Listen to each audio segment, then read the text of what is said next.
पहले अपने पीठ को देखती है और फिर उस परछाई को अपने करीब देखती है।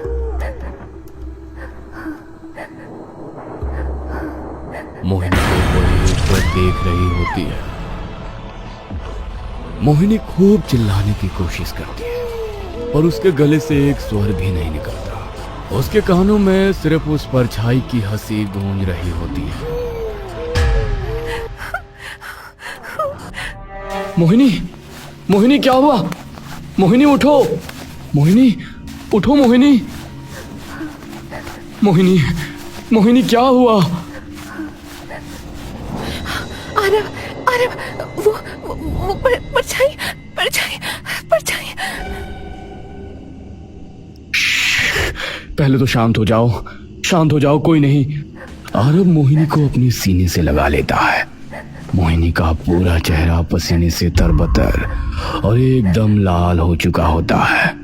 बस बस बस, कुछ नहीं हुआ मोहिनी, सब ठीक है, मैं हूं ना इधर, शांत हो जाओ। मोहिनी धीरे धीरे शांत होती है। आरव उसका हाथ पकड़कर उसे बैठा देता है। क्या हुआ था? फिर से बुरा सपना आया?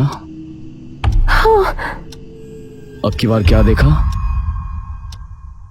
पता नहीं, हम दोनों बात कर रहे थे, तभी हमारे बेड के साइड वाला दरवाजे से आकर एक परछाई अंदर आई और मेरी बहुत करीब आ गई और फिर जोर जोर से हंसने लगी और फिर एकदम से मुझे जकड़ लिया। बस कोई नहीं, शांत हो जाओ। समझ नहीं आ रहा कि बार बार ऐसे सपने क्यों आए जा रहे हैं। तुम अपनी माँ से बात कर लो एक बार, शायद उनके पास कोई उपाय हो। ठीक है, कल करती हूँ माँ से बात। अगला दिन होते ही मोहिनी अपनी माँ को फोन कर देती है। हेलो। हाँ माँ। हेलो। अरे बिटिया, आवाज नहीं आ रही। हेलो माँ। हाँ अब आ रही है। कैसी हो बिटिया? ठीक हो माँ, तुम बताओ कैसी हो? अरे मैं तो बस इंतजार में हूँ कि कब तू नानी बनाए मुझे। बस थोड़ा सा इंतजार और कर लो माँ, फिर खूब खिलाना अपने नाती या नातिन को। हाँ। अच्छा माँ, एक बात पूछनी थी तुमसे। हाँ बता। पता नहीं माँ, आजकल रोज रात को ना बड़े अजीब अजीब सपने आ रहे हैं। अच्छा, क्या दिखता है? मतलब कि कभी कोई बुढ़िया दिखने लगती है, कल एक परछाई अंदर आई और मेरे बहुत करीब आ गई। ऐसा लगता है जैसे किसी ने मेरे शरीर को जकड़ लिया हो। मैं चीखने चिल्लाने की कोशिश करती हूँ पर आवाज ही नहीं निकलती गले से, ना हाथ पांव हिलते। मतलब बार बार दब रही है तू? हाँ, मुझे तो समझ ही नहीं आ रहा कि क्या करूं मैं माँ। एक काम कर बिटिया। बताओ। आज से अपने तकिए के नीचे एक लोहे का चाकू रख लियो और अपने कमरे में ये देख लियो कि कोई अजीब चीज पड़ी है के आसपास या तेरे किसी सामान में, और अगर कुछ मिले तो मुझे बताइयो। और हाँ, उसे छूना मत बिल्कुल भी, ठीक है? ठीक है माँ। मोहिनी अपने कमरे में जाकर सारी चीजें उलट पलट देती है लेकिन उसे कुछ नहीं मिलता। तभी मोहिनी की नजर अपने पलंग के निचले हिस्से पर पड़ती है। क्या हुआ? एक बार इस पलंग के नीचे झुककर देखो, कुछ अजीब रखा है क्या? अजीब? अरे तुम देखो तो सही। ठीक है बाबा।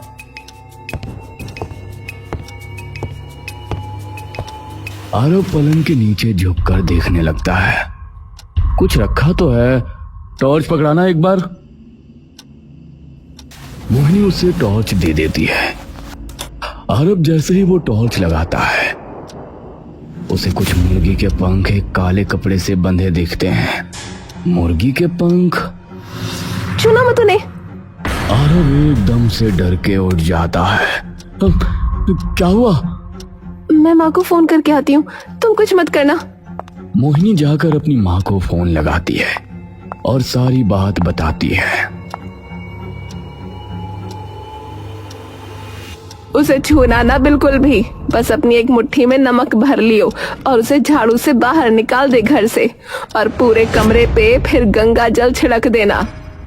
हाँ, पर ये है क्या माँ? तेरे ऊपर टोटका कर रखा है किसी ने, इसीलिए ऐसे सपने आए जा रहे थे। पर मेरे ऊपर टोटका कौन करेगा? अरे घर कुनबे में बहुत से लोग हुए बिटिया, पर क्या पता तुम्हारे पीछे कोई आ गया हो तो उसे बाहर फेंका, और आज से लोहे का चाकू तकिए के नीचे रख के सोया करियो।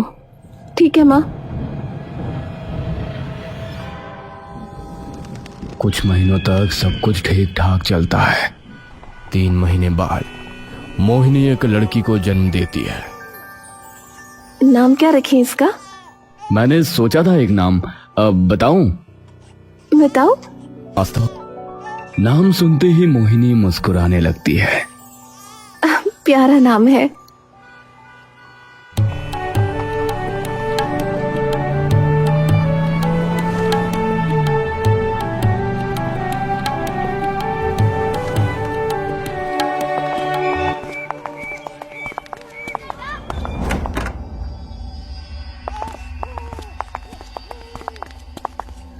रुको। मोहिनी की नजर तभी सीढ़ियों पर पड़ती है। आरव एकदम से रुक जाता है। मोहिनी की भनभीनी आंखें एकटक बस सीढ़ी की ओर जमी हुई होती हैं। सीढ़ियों पे बने उन निशानों को देखकर आरव की आंखों के सामने की दुनिया मानो घूमने लगती है। आरव चकरा के पीछे की ओर गिरने लगता है। आरव, संभालो खुद को। आरव एक झटके से होश में आ जाता है और खुद को संभालता है।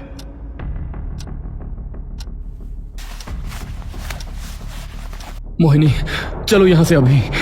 आरव और मोहिनी तुरंत घर के बाहर निकल जाते हैं और बाहर गली में जाकर खड़े हो जाते हैं। अब क्या करना है? तुम्हारे घर चलते हैं, अभी यहां रहना ठीक नहीं है।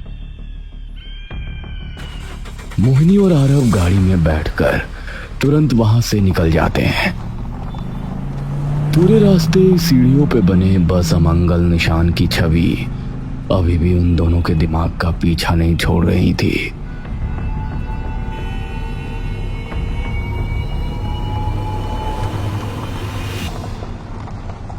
कौन मनहूस है ये? क्यों हमारे पीछे पड़ा हुआ है? पता नहीं, पर अब हम वहां नहीं रह सकते। सही कह रहे हो।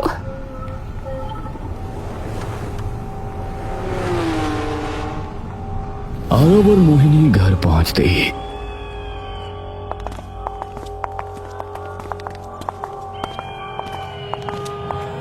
तुरंत सारी की सारी घटना बीरो को बता देते हैं। कोई बुरा ही तुम्हारे पीछे लगा हुआ है। सही किया तुमने यहाँ आ गए। कुछ दिन यहीं रह लो जब तक घर ना मिल जाए दूसरा। कुछ दिनों बाद ही मोहिनी और आरव अपना सारा सामान अपने घर में ले आते हैं और फिर अपने पुराने घर को मुड़ के भी नहीं देखते। आस्था भी अब देखते ही देखते धीरे धीरे बड़ी होने लगती है। अब घर में सिर्फ आरव, मोहिनी और आस्था रह रहे होते हैं और खाना बनाने और साफ सफाई करने के लिए बस उनकी एक पुरानी काम वाली सिमरन, जो सुबह आती और रात तक चली जाती। आस्था। हाँ मम्मी। ओहो, 2 मिनट के लिए टीवी से नजर भी हटा लिया करो कभी। हाँ हाँ ना, आप बोलो तो सही। मैं और पापा कुछ देर के लिए तुम्हारे चाचू के घर जा रहे हैं किसी काम से, तो दीदी यही है तुम्हारे पास। अगर भूख लगे तो उन्हें बता देना, वो खाना बना देंगी। ठीक है? ठीक है मम्मी। ये नहीं सुधरेगी। सिमी, ध्यान रखना इसका। कोई नहीं दीदी, आप बेफिक्र होकर जाओ, मैं अपने आप संभाल लूंगी। आरव चलो ना, लेट हो रहा है। आया। आरव और मोहिनी आस्था को घर छोड़कर निकल जाते हैं। आस्था चुपचाप बैठी टीवी देख रही होती है कि तभी आसपास की सभी लाइटें बंद हो जाती हैं। आस्था एकदम से पलटकर पीछे देखती है, पर पीछे बिल्कुल अंधेरा। आस्था वापस टीवी की ओर अपनी नजरें घुमाती है। टीवी के सामने सिमरन चुपचाप खड़ी अपनी नजरों से आस्था को घूर रही होती है।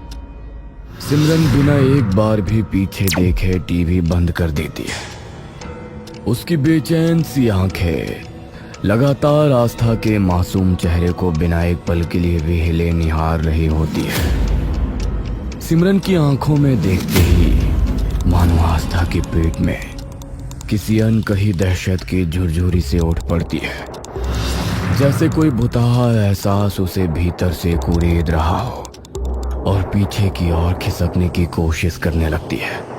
क्या हुआ दीदी? इसी बीच सिमरन धीरे धीरे उसकी ओर बढ़ते जा रही होती है। जैसे जैसे उसके कदम आस्था की ओर बढ़ते जाते हैं, आस्था की सांसें उसके सूखे हलक में और अटकने लगती है। उसकी आंखें डगमगाने लगती हैं, मानो उसका होश किसी गहरी खाई में गिर रहा हो। चलो खाना खाने। पर मुझे भूख नहीं लगी। उठो। पर मुझे भूख नहीं है। मैंने कहा चलो अभी, फिर से नहीं बोलूंगी। आस्था का शरीर डर से एकदम ठंडा पड़ जाता है। आस्था चुपचाप सिमरन के पीछे चल पड़ती है। अब आस्था का कोमल मन इस सारी घटना को समझने में बार बार असफल होता जा रहा था। सिमरन उसे अपने साथ ले जाकर एक कुमकुम और हल्दी से बने गोल घेरे के बीचों बीच बिठा देती है, जिसके अंदर काली स्याही से एक त्रिकोण का आकार बना हुआ है। सिमरन उसके चारों तरफ 4 मोमबत्तियां जला देती है। आस्था का कंठ अब अपनी हिम्मत धीरे धीरे तोड़ देता है और उसके गले से उसकी रुलाई की आवाज बाहर निकल पड़ती है। एकदम चुप चुप। सिमरन की आंखों में मानो किसी विचित्र प्रकार का आतंक अचानक उतर चुका था। सिमरन कुछ कुमकुम लेती है और उस पे कोई मंत्र फूंकती है और एक लाल कपड़ा खोलकर उस कुमकुम को उसके अंदर रख देती है। मेरी तरफ देखती रहो, बस मेरी ओर। एकदम चुप। आस्था अपनी मासूम निगाहों से अपने आंसुओं को अपने कोमल मन में दबाए चुपचाप वहीं बैठी रहती है। पापा वापस आ जाओ, बचाओ मुझे पापा, आप कहाँ हो? सिमरन तभी थोड़ा कुमकुम आस्था के चेहरे पे झटक देती है और तभी सिमरन अपने सूट की जेब से अखबार में बंधा एक लड्डू निकालती है। खाओ इसे। मैं नहीं खाऊंगी। कि तभी उसे गाड़ी के आने की आवाज सुनाई देती है और वो वहां से तभी उठकर फरार हो जाती है। आस्था इतना ज्यादा घबरा जाती है कि उसका मासूम दिमाग उस सदमे को झेल ही नहीं पाता। उसकी सांसें तेज होती जाती हैं, सीने में धड़कन धक धक करके गूंजने लगती है, निगाहें धुंधली पड़ने लगती हैं और वो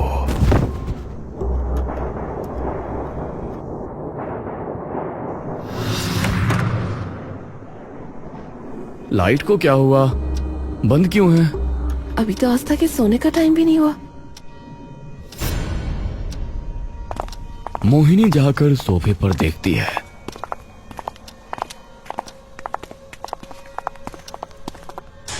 लेकिन वहां कोई नहीं होता। आस्था, सिमरन। कोई आवाज नहीं आती। एकदम सन्नाटा। आरव मोहिनी की ओर देखता है। इतना शांत कैसे है सब कुछ? मोहिनी एकदम से आस्था के कमरे की ओर दौड़ती है, लेकिन कमरा एकदम खाली होता है। आस्था। मोहिनी का मन अब धीरे धीरे बेचैन होने लगता है।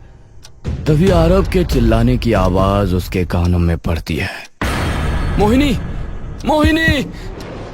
मोहिनी के दिल की धड़कन अब बेकाबू होने लगती है। मोहिनी अपनी सुध-बुध भूलकर सीधा आरव के पास पहुंच जाती है और जैसे ही उसकी नजर आस्था के शरीर पर पड़ती है तो उसकी रूह कांप उठती है। ये किसने? मोहिनी एकदम से आस्था की ओर भागती है और उठाकर उसका सिर अपनी गोद में रख लेती है। मोहिनी जैसे ही आस्था के चेहरे पे लगा वो कुमकुम देखती है, उसका दिमाग मानो अपना सारा आपा वहीं खो देता है। आस्था, उठ उठ उठ ना बेटा, उठ ना, मेरी प्यारी बेटी है ना तू, प्लीज उठ जाना बेटा। आस्था उठ ना। तभी आरव आकर मोहिनी को संभालने लगता है। मोहिनी, संभालो खुद को, पहले इसे अंदर लेकर चलते हैं और इसका मुंह पोंछते हैं। मोहिनी एक गीले तौलिए से उसके मुंह पे लगा कुमकुम साफ करती है। मोहिनी आस्था को देखकर बिलख बिलख कर रोने लगती है। आस्था की ऐसी हालत देखकर आरव भी अपनी आंखों को नम होने से नहीं रोक पाता। मुझे लगा था वहां से आने के बाद फिर से नहीं होगा, पर ये घिनौनी घटिया चीज मेरी बेटी का पीछा क्यों नहीं छोड़ रही? कौन है आखिर ये? चाहती क्या है मेरी इस मासूम सी बच्ची से? सिमरन, सिमरन कहाँ है? मोहिनी एकदम से आरव की तरफ मुड़ती है। तभी अचानक आस्था होश में आ जाती है। उसका शरीर बुरी तरह कांपने लगता है। उसके दिल की धड़कनें इतनी तेज हो जाती हैं मानो उसकी छाती से उसका दिल बाहर आने वाला हो। पापा बचाओ, पापा बचाओ। मोहिनी उसे अपनी बाहों में समेट लेती है। कोई कुछ नहीं कहेगा, मैं हूं ना यहाँ, कोई कुछ नहीं कहेगा, पापा है ना, शांत हो जाओ। आस्था जैसे ही अपनी माँ का चेहरा देखती है वो तभी फूट फूट कर रो पड़ती है। आस्था, बाबू क्या हुआ? बताओ ना मम्मा को। बचाओ बचाओ, वो फिर आ जाएगी, बचाओ। कौन आ जाएगा बेटा? कोई नहीं है यहाँ ना, वो फिर से आ जाएगी।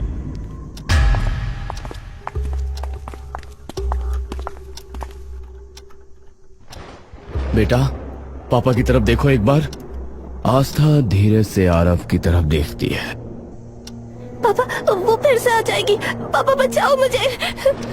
ए, तुम तो पापा की शेरनी हो ना, पापा है ना तुम्हारे पास, कुछ नहीं होने दूंगा तुम्हें, आई प्रॉमिस। यू ट्रस्ट पापा ना? हाँ। तुम मुझे बस ये बताओ बेटा कि किसने किया ये? आस्था डर से कांप रही है। बेटा डरना बिल्कुल नहीं है, पापा है ना, बस ये बता दो कि किसने किया, फिर देखो। दी, सिमरन दीदी। सिमरन का नाम सुनते ही दोनों के होश उड़ जाते हैं। आरव की आंखों में एकदम से मानो खून खौल जाता है। आरव एकदम स्तब्ध वहां खड़ा रह जाता है। मतलब हमेशा से वही कर रही थी ये सब सिमरन? पर वो तो कितने सालों से तुम्हारे यहाँ काम करती आ रही है। सिर्फ वो नहीं, उसकी माँ भी हमारे यहाँ ही काम करती थी। आज ये किस्सा ही खत्म करता हूँ, ध्यान रखना आस्था का। आता हूँ। सुनो, मुझे मत। बात सुनो। आरव मोहिनी की आंखों में देखता है। हमारी बेटी को उसने चोट पहुंचाई है, तो उससे सारे जवाब लेना। आरव गुस्से भरा सिमरन के घर पहुंच जाता है।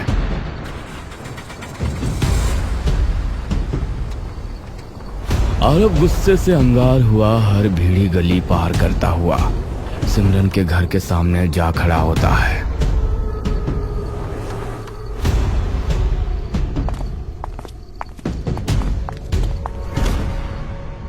सिमरन, मैं कहता हूं दरवाजा खोलो, अभी के अभी, आखिरी बार कह रहा हूं, ये दरवाजा खोलो।